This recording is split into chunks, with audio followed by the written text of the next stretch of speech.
అమరావతి అంటే 29 గ్రామాలు మాత్రమే కాదు, విజయవాడ, గుంటూరు మొత్తం కలిపే రాజధాని అంటూ చంద్రబాబు నాయుడు లేటెస్ట్గా నొక్కి చెప్పడానికి కారణాలేంటి?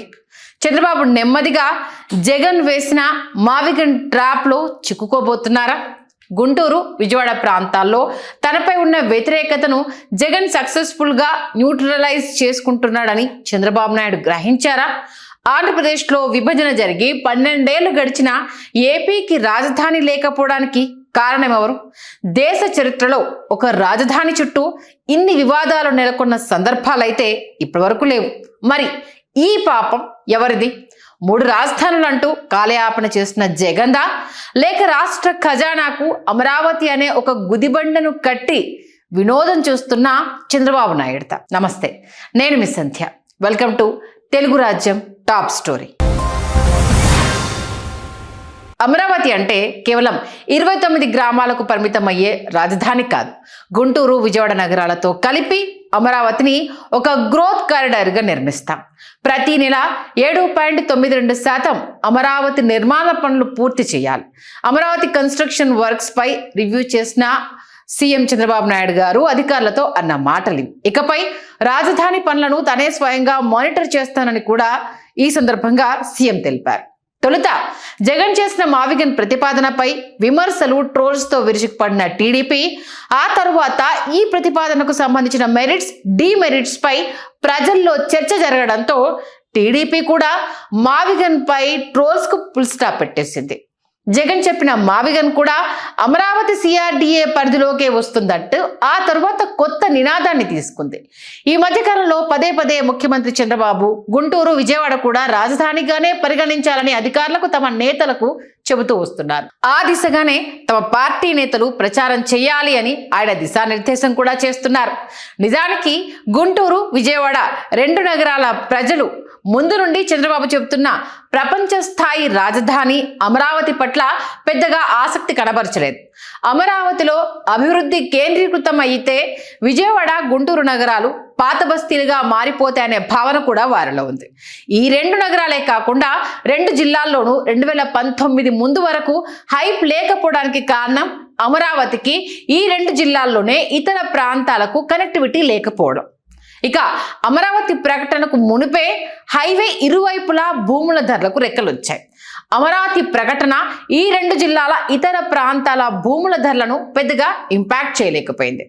ఇక తెలంగాణ విడిపోతే గుంటూరు, విజయవాడ నడిబొడ్డు నాగార్జున యూనివర్సిటీ సమీప ప్రాంతాలే రాజధానిగా ప్రకటిస్తారని ఈ 2 జిల్లాల వాసులు అంచనా వేశారు. రోడ్, రైల్ కనెక్టివిటీ ఈ ప్రాంతాల్లో 1000 ఎకరాల ప్రభుత్వ భూమి కలిగి ఉండడంతో రాజధానిగా ఈ ప్రాంతమే అటు చాయిస్ అని అందరూ భావించారు. కానీ అప్పటి చంద్రబాబు సర్కార్ ప్రజల అంచనాలకు అందకుండా అమరావతిని రాజధానిగా ఎంచుకుంది.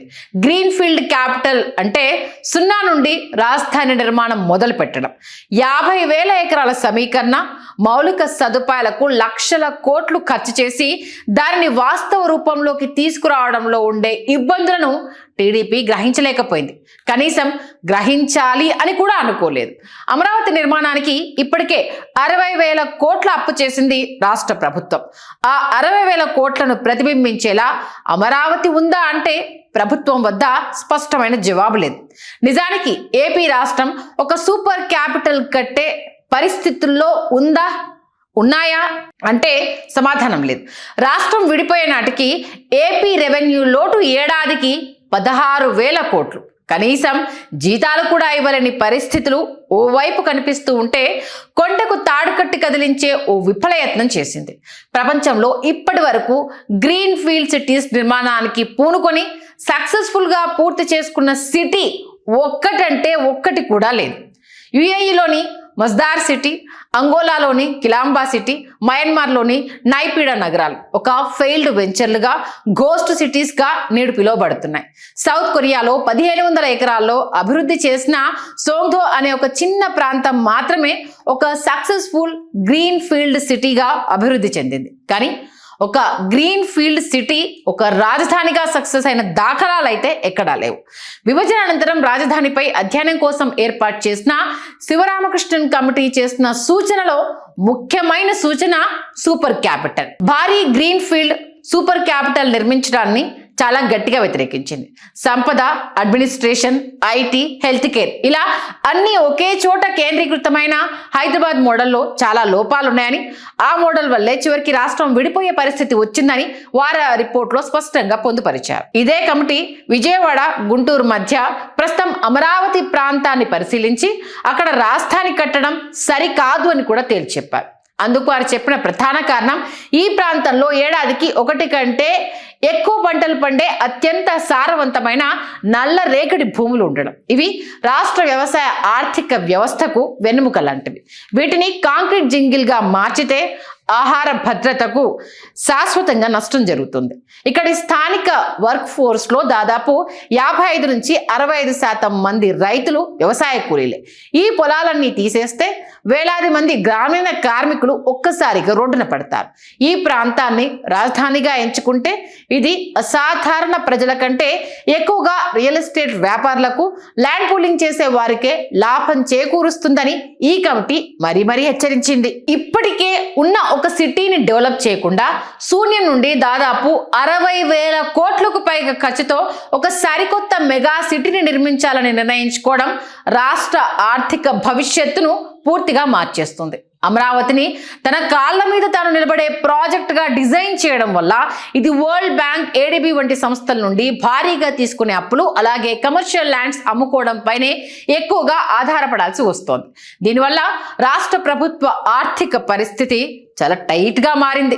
రాయలసీమ పారిశ్రామికీకరణకు, పోలవరం లాంటి నీటిపారుదల ప్రాజెక్టులను పూర్తి చేయడానికి, లేదా వైజాగ్ ఇన్ఫ్రాస్ట్రక్చర్ను అప్గ్రేడ్ చేయడానికి ఉపయోగపడాల్సిన నిధులని కేవలం ఒకే ఒక్క 50,000 ఎకరాల జోన్లో రోడ్లు కావచ్చు, డ్రైనేజీలు కావచ్చు, ప్రభుత్వ టవర్లు కట్టడానికే లాక్ అయిపోయాయని అమరావతి విషయంలో విమర్శకుల వాదన.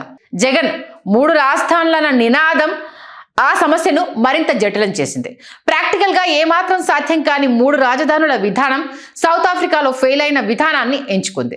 నిజానికి జగన్ మధ్యలో విశాఖను రాజధానిగా చేయాలని ఉంది. కానీ పొలిటికల్గా రాయలసీమలో దెబ్బతినే అవకాశం ఉండడంతో మొక్కుబడిగా రాయలసీమకు న్యాయ రాజధానిని ప్రకటించారు. అమరావతిని రాజధానిగా తొలగించడం లేదు అని చెప్పడానికి ఈ ప్రాంతాన్ని శాసన రాజధానిగా ప్రకటించారు. రాజధాని చుట్టూ అలుముకుంటున్న అనిశ్చితికి తెరదించే ప్రయత్నం చేయకుండా 2 పార్టీలు బాధ్యతారాహిత్యంతో వ్యవహరించి రాష్ట్రానికి భవిష్యత్తు లేని పరిస్థితుల్లోకి నెట్టివేశాయి. ఇక ఈ 2 జిల్లాల్లో రాజకీయంగా తలెత్తుకోలేని పరిస్థితులు జగన్కి ఏర్పడ్డాయి. ఈ నేపథ్యంలో మావిగన్ తన ప్లాన్ బి అంటూ, ఇదే ఎన్నికల ఎజెండా కాబోతుందంటూ రాజధానిపై తన విధానాన్ని మార్చుకున్నారు. ఏపీకి అమరావతి సరైన రాజధానా లేక మావిగన్ సరైన రాజధానా అంటే ఖచ్చితంగా ఇప్పుడున్న రూపురేఖల్లో 2 ప్రతిపాదనల్లో డొల్లతనం చాలా స్పష్టంగా కనబడుతోంది. అమరావతిలో కుమ్మరించిన 60,000 కోట్లు డబ్బెవరిది? రాజకీయ నేతలదా, ప్రజలదా? ఈ ప్రాంతాన్ని వైసీపీ ఏం చేయబోతోంది? భూములిచ్చిన రైతులకు ఎలాంటి సొల్యూషన్ చూపకుండా అమానవీయంగా మావిగన్ అంటూ ముందుకు పోవడం మావిగన్లోని డొల్లతనం అయితే, ఇప్పటికీ లక్షల కోట్ల డబ్బును అమరావతిలో కుమ్మరిస్తూ రాజధానిని ఒక జూదంగా మార్చేయడం రాష్ట్ర భవిష్యత్తును ఇక్కడ పణంగా పెట్టడం. ఏపీ రాజధాని వ్యవహారం, రాజకీయ పంతాలు, ఓటు బ్యాంకు రాజకీయాల మధ్య నలిగిపోతూ రాష్ట్ర భవిష్యత్తును ప్రశ్నార్థకంగా మార్చింది. శ్రీరామకృష్ణన్ కమిటీ హెచ్చరికలను పక్కన పెట్టి ఆర్థిక లోటు ఉన్న రాష్ట్రంపై అమరావతి రూపంలో చంద్రబాబు గ్రీన్ ఫీల్డ్ భారాన్ని మోపితే, దానికి ప్రత్యామ్నాయం చూపకుండా 3 రాజధానులు మావిగన్ అంటూ జగన్ మరింత అనిశ్చితిని సృష్టించారు.